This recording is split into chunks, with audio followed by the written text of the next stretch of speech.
Bien-aimés dans le Seigneur, je voudrais réaliser cette courte vidéo pour nous encourager. Nous encourager, nous devons nous soutenir et nous encourager mutuellement dans l'œuvre du Seigneur. D'abord, j'adresse à chacun, chacune de vous, n'est-ce pas, mes fraternelles salutations au nom puissant de notre Seigneur et Sauveur Jésus-Christ. Je voudrais saluer particulièrement tous les partenaires de réveil, tous les partenaires, tous les sympathisants, ainsi que tout enfant de Dieu qui regardera cette courte vidéo. Que la paix de notre Seigneur Jésus-Christ soit sur vous. Je bénis le Seigneur abondamment même. Depuis que je suis dans la dynamique de réveil, euh, j'ai euh, j'ai beaucoup bénéficié et je voudrais, n'est-ce pas, bénir le nom du Seigneur d'avoir communiqué une telle vision à son serviteur, Élisée Kouakou.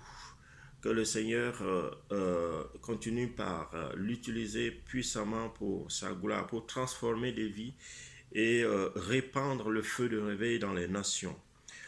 Je bénis le Seigneur également pour tous les partenaires avec qui nous avons eu des contacts et grâce auxquels j'ai, n'est-ce pas, tiré des ressources nécessaires, des ressources spirituelles nécessaires pour pouvoir aller de l'avant et continuer à marcher dans la voie que le Seigneur a voulu pour moi. Et je voudrais partager cette parole que l'Esprit m'a mis en cœur avec vous, tous les bien-aimés. La parole se trouve, n'est-ce pas, dans Matthieu 25, à partir du verset 14. Je lis la parole. Dans le nom puissant de Jésus. Il en sera comme d'un homme qui, partant pour un voyage, appela ses serviteurs et leur remit ses biens. Il donna 5 talents à l'un, 2 à l'autre et au troisième à chacun selon sa capacité, et il partit. Aussitôt, celui qui avait reçu les 5 talents s'en alla, les fit valoir. S'en alla, les fit valoir, et il gagna 5 autres talents. De même, celui qui avait reçu les 2 talents en gagnant 2 autres. Celui qui n'avait reçu qu'un alla faire un creux dans la terre et cacha l'argent de son maître. Longtemps après, le maître de ses serviteurs revint et leur fit rendre compte.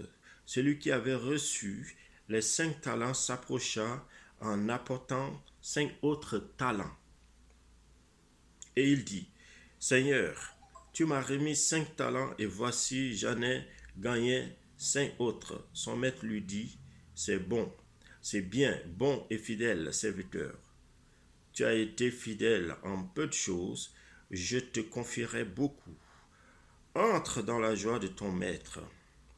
Celui qui avait reçu les 2 talents s'approcha aussi et il dit, Seigneur, tu m'as remis 2 talents, voici j'en ai gagné 2 autres. Son maître lui dit, c'est bien, bon et fidèle serviteur, tu as été fidèle en peu de choses, je te confierai beaucoup. Entre dans la joie de ton maître. Celui qui n'en avait reçu qu'un talent s'approcha ensuite et il dit, Seigneur, je savais que tu es un homme dur, qui moissonne où tu n'as pas sémé et qui amasse où tu n'as pas vanné.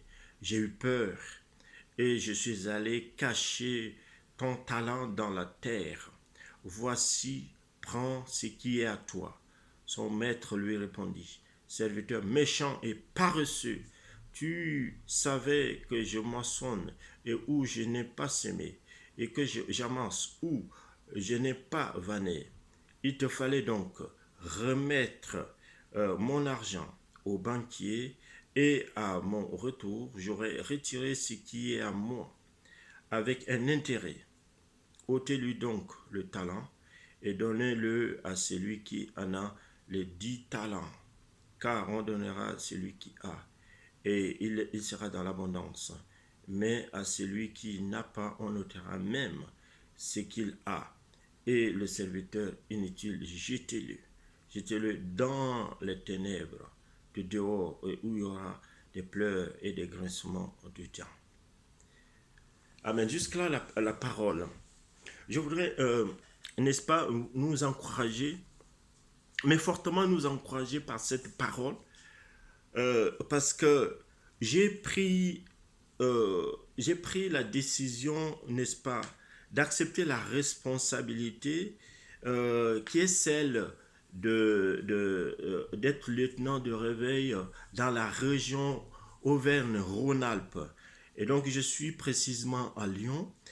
Et depuis l'acceptation de cette responsabilité, je m'en suis rendu compte quand bien même nous avons mené quelques activités ainsi que prier ensemble, mais au fond de moi-même, bouillonne d'autres intentions, celle de faire encore plus, c'est-à-dire que j'étais un peu comme si j'ai jusqu'à présent rien fait, parce qu'au fond de moi-même, j'avais l'impression, n'est-ce pas, d'être nous venons de le lire dans la parole, j'avais l'impression d'être ce serviteur, ce serviteur que la Bible a décrit comme étant inutile en ce sens que il a caché, il est parti faire le creux dans la terre pour pouvoir cacher, n'est-ce pas, le talent que son maître lui a donné. En d'autres mots, c'est de la richesse que le Seigneur, ce maître a confié à chacun de ses serviteurs, et cette richesse doit être, n'est-ce pas, fructifiée, comme on le dit. Et donc, nous avons bien vu ici que les deux premiers serviteurs, n'est-ce pas, on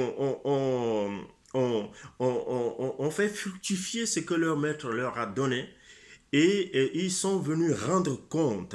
Ils sont venus rendre compte. Mais le troisième, ce n'est pas le cas du troisième serviteur qui a, lui, préféré faire un creux dans la terre et cacher ce talent. Eh bien, quelle est la leçon à tirer dans ce temps? Nous avons reçu de notre maître, n'est-ce pas, des dons spirituels. Ici, il est question de richesses. Et c'est des richesses, des talents, ce sont des richesses que ce maître a confiées à ses serviteurs. Mais notre maître, le Seigneur Jésus-Christ, qui est notre maître, nous a confié, n'est-ce pas, des richesses inexprimables. Et ces richesses-là, nous devons l'exprimer, en fait. Nous devons les faire fructifier. Nous devons le faire valoir. Oui. Parce qu'il nous demandera des comptes, Seigneur, le compte à la fin des temps. Donc, bien-aimé, si tu regardes bien au profond de toi-même, tu as reçu quelque chose. Tu as reçu des dons à mettre au service de l'œuvre, au service de l'œuvre de Dieu, au service de ton maître. Et ces dons doivent être, n'est-ce pas, exploités et exprimés en quelque sorte.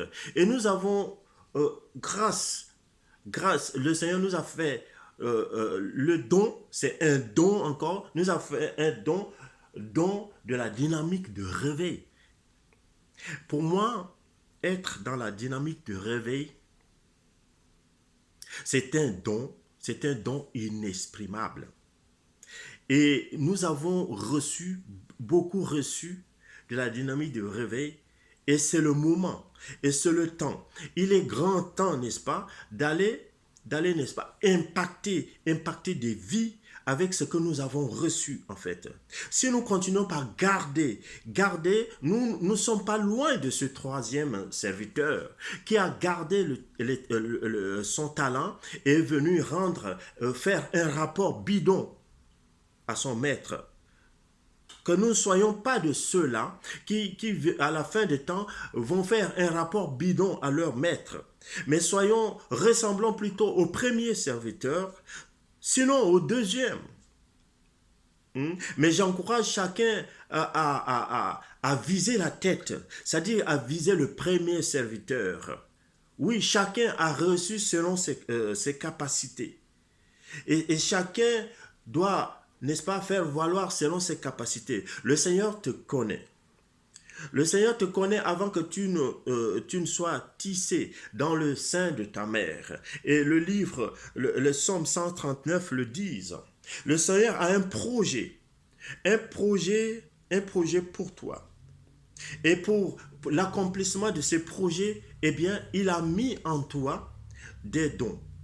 Il a mis en toi des dons inexprimables qui n'ont pas de prix. Ce sont des choses, et la parole dit que ce sont des choses qui ne sont pas encore remontées dans le cœur de l'homme, que le Seigneur a mis en nous.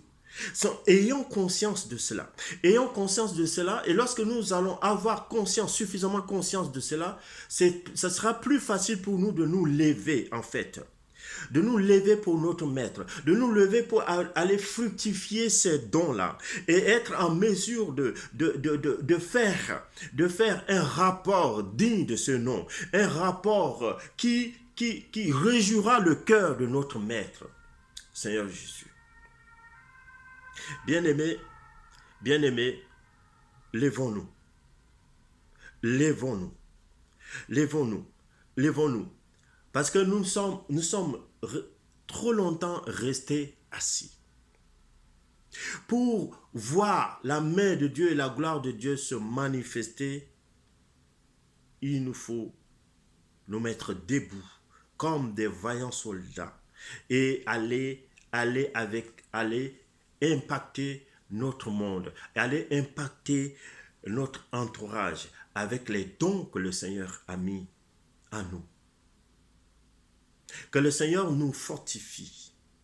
Que le Seigneur fortifie encore davantage la dynamique de réveil. Que le Seigneur fortifie son serviteur et lui donne encore d'exprimer toute la vision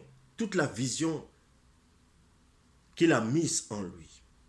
Et nous sommes là, n'est-ce pas, partenaires, chers partenaires, bien-aimés, nous sommes là pour, n'est-ce pas, oui, suivre cette vision afin d'impacter notre monde.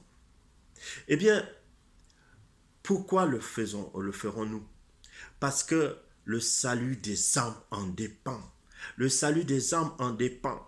Et la seule chose qui doit nous préoccuper, et qui doit bouillonner fortement en nous. C'est-à-dire, imaginons-nous que chaque minute, les gens meurent sans Christ. Il suffit d'imaginer simplement. Chaque minute, une personne meurt sans Christ. Et la responsabilité, l'entière responsabilité nous revient. Si nous ne mettons pas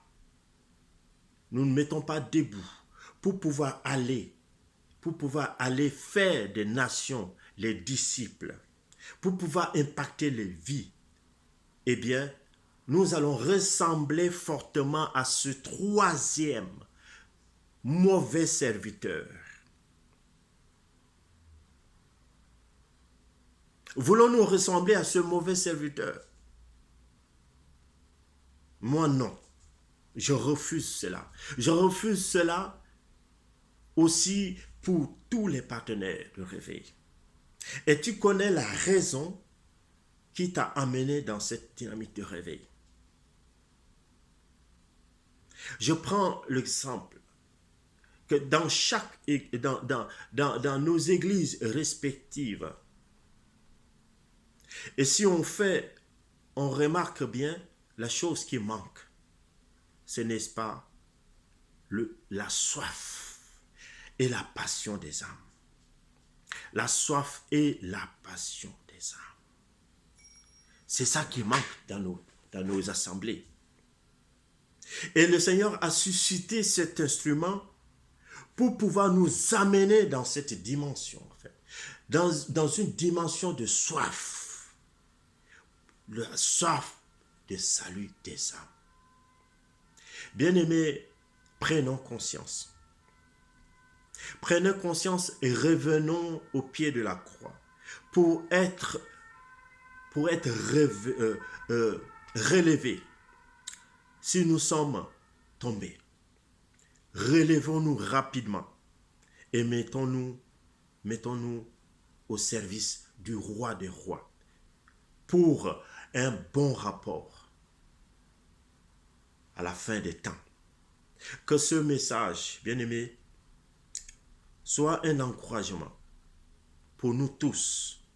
Je m'encourage fortement parce qu'en fait, à un moment donné, lorsque j'ai vu le temps passer et que rien de concret ne s'est fait et que les âmes ne sont pas tournées massivement vers le Seigneur comme je l'avais imaginé, eh bien, je me suis tout de suite senti comme ce troisième serviteur qui a caché son talent.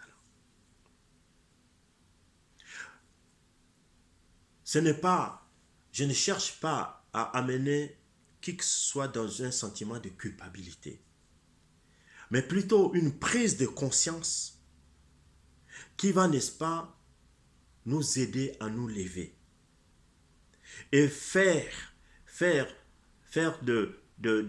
du salut des âmes notre priorité première. Que ce message t'encourage. Que ce message, je voudrais nous encourager tous à continuer la tête haute, à continuer à élever la bannière de notre Seigneur Jésus-Christ, à continuer à proclamer la parole, à continuer à prêcher la parole, jusqu'à ce que notre Maître revienne. Recevez ces encouragements dans le nom puissant de notre Seigneur et Sauveur Jésus-Christ. Amen.